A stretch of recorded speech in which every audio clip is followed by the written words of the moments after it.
किन किन मुद्दों को लेके आप आ रहे हो, क्या लगता है? देखिए, मुद्दे तो शहर में बहुत हैं। अगर मैं आपको मुद्दे शहर के गिनाने पे आऊँगा तो शायद शाम हो जाएगी, लेकिन शहर के मुद्दे ख़त्म नहीं होंगे। आपके कुछ होंगे इम्पोर्टेंट? इम्पोर्टेंट यही है कि शहर की जो हालत है वो बदहाल है।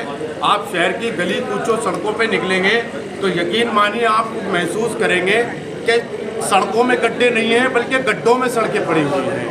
आप तमाम मलिन बस्तियों में जाएंगे तो यकीन मानिए आपको बिल्कुल यकीन नहीं होगा कि आप अर्बन सिटी में हैं। आपको बिल्कुल यकीन नहीं होगा कि आप अर्बन सिटी में हैं। एक तरफ बड़ी बड़ी बातें होती है कि स्मार्ट सिटी मेरठ को बनाया जा रहा है, स्मार्ट सिटी पे काम किया जा रहा है, और एक तरफ नगर निगम की नाकामी साबित हो रही है। अच्छा, एक अब बात यह है कि जनता आपको क्यों चुने? जनता हमें इसलिए चुनी चूंकि हमने पिछले 8 सालों से जनता के बीच में वक्त गुजारा है। जनता के तमाम मसाइल को हमने बहुत करीब से देखा है, तमाम परेशानियों को हमने करीब से देखा है, और हम जनता के एक एक ज़रूरतों को समझ रहे हैं, एक एक परेशानी को समझ रहे हैं। अगर मेयर बनोगे तो क्या ऐसा काम है जो करोगे मेरठ में? अगर हम इंशाल्लाह मेरठ की आवाम हमें मेयर बना करके भेजती है, सबसे पहला हमारा काम ये होगा कि नगर निगम के अंदर जो आबादी बढ़ने के लिहाज से साधन होने चाहिए, नगर निगम के पास वो साधन ही नहीं है। हम नगर निगम को कोसते ना काम नहीं कर रहा है, काम तो तब करेगा ना जब साधन होंगे। नगर निगम के पास साधन नहीं है। हमारा सबसे पहला काम ये है कि हम आबादी के लिहाज से नगर निगम के लिए सबसे पहले साधनों को अवेलेबल करवाएंगे। उसके लिहाज से उन साधनों को जोन वाइज या जोनल वाइज हम उन साधनों को इस्तेमाल करेंगे। हम मुकाबला किससे है? हमारा मुकाबला सीधा बीजेपी से है। बीजेपी से हम फाइट करने जा रहे हैं। पैराशूट के उम्मीदवार भी अगर खुद को बीजेपी से मुकाबला या हमसे मुकाबला मान के चल रहे हैं तो पैराशूट से उतारेगा उम्मीदवारों से। हमारा कोई मुकाबला नहीं है, सीधा बीजेपी से मुकाबला है। बीजेपी से मुकाबला करने जा रहे हैं, मजबूती के साथ चुनाव मैदान में है, और आवाम इस वक्त हमें वोट देने के लिए तैयार है। आवाम इंशाल्लाह हमें जिताएगी और नगर निगम को भेजेगी। ये पैराशूट वाले कौन से हैं प्रत्याशी? अब आप जानते हैं ना कहाँ से उतारे गए हैं। वैसे जो समाज में इस समय देश में माहौल चल रहा है तो उसमें आप कैसे उम्मीद कर रहे हो कि सब समाज आपके साथ रहेगा? बिल्कुल सर, समाज हमारे साथ इसलिए आएगा, देश के अंदर जो कॉन्स्टिट्यूशन, देश के मुल्क के आईन की जो सबसे मजबूत आवाज़ कोई उठा रहा है, कौन है? बैरिस्टर असदुद्दीन ओवैसी साहब उठा रहे हैं ना, देश की सबसे बड़ी पंचायत में। हमें यकीन है कि सर समाज बैरिस्टर असदुद्दीन ओवैसी साहब के एक अल्फाज को नोट करेगा, उनके एक अल्फाज के नाम पर, उनके लीडरशिप के नाम पर। जिस तरीके से सर समाज के लिए पार्टी ने हैदराबाद के अंदर काम किया, उसी तर्ज पर मेरठ की आवाम भी मजलिस इत्तेहादुल मुस्लिमीन को चुनेगी और इंशाल्लाह हम कामयाबी की तरफ बढ़ेंगे। लेकिन ओवैसी जी पर केवल एक धर्म पर ही काम करने की बात का आरोप लगता है, ऐसा क्यों? कहाँ लगता है? कहाँ लगता है? क्या आपको मालूम है हमारी पार्टी ने हैदराबाद का सबसे पहला मेयर दलित को बनाया था? शायद आपको जानकारी नहीं होगी, लेकिन मैं आपकी जानकारी के लिए बता रहा हूँ। हमारी पार्टी ने सबसे पहला जो हैदराबाद के अंदर मेयर बनाया वो एक दलित था। अगर हमारी पार्टी, हमारे लीडर एक समाज की बात करते हैं तो क्यों दलित को महापौर बनाया था? अगर हमारी पार्टी, हमारे लीडर एक समाज की बात करते हैं तो महाराष्ट्र के अंदर तमाम सर समाज हमारी पार्टी के साथ क्यों है? उत्तर प्रदेश के अंदर सर समाज हमारे साथ क्यों है?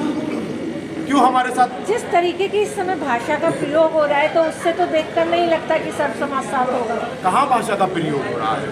आप मुझे सिंगल वीडियो दिखाइए जहाँ एक समाज की बात हो रही हो। आप मुझे एक सिंगल अल्फाज दिखाइए जहाँ सर समाज की बात हो रही, एक समाज की बात हो रही हो। हम सर समाज पे, इंसानियत पे यकीन रखने वाले लोग हैं। हम वो लोग नहीं हैं जो मेयर बनने के बाद शास्त्री नगर में तो विकास करते हैं लेकिन मुस्लिम बस्तियों में विकास नहीं करते। हम वो लोग हैं कि पहले हम शास्त्री नगर में विकास करेंगे, उसके बाद मुस्लिम बस्तियों में भी विकास करेंगे। हम इक्वालिटी के नज़रिए पे चलने वाले लोग हैं। हम इक्वालिटी फर्स्ट को मानने वाले लोग हैं। ये बताइए अनस भाई, अभी जब विधानसभा चुनाव था तब आपकी पार्टी के बड़े नेता यहाँ पर आए थे और जो अली अतीक अहमद हैं वो भी वहीं उस मंच पर थे।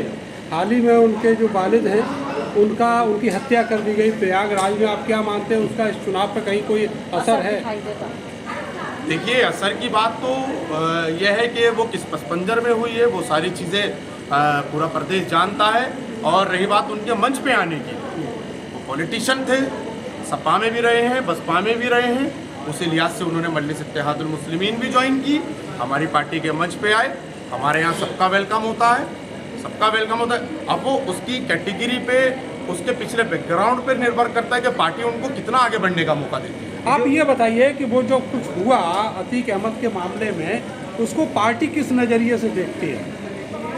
देखिए, बैरिस्टर असदुद्दीन ओवैसी साहब ने वीडियो जारी करके सही से जांच की मांग की ना, सही से जांच की मांग की ना। कहा कि ये जो हत्याकांड हुआ है, ये जो हत्या की गई है पुलिस कस्टडी के अंदर, सवाल ये नहीं है कि एक माफिया को या किसी को मार दिया गया, बल्कि सवाल ये है कि पुलिस कस्टडी में किसी को मार दिया गया। सवाल ये है, और उसके बाद जय श्री राम के नारे लगा करके अपने आप को सरेंडर कर देना, अपने आप को सरेंडर कर देना। पुलिस की गोलियां असद पे चल सकती हैं, लेकिन पुलिस की गोलियां उन पर नहीं चलेंगी जिन्होंने अतीक को अंडर कस्टडी मार दिया।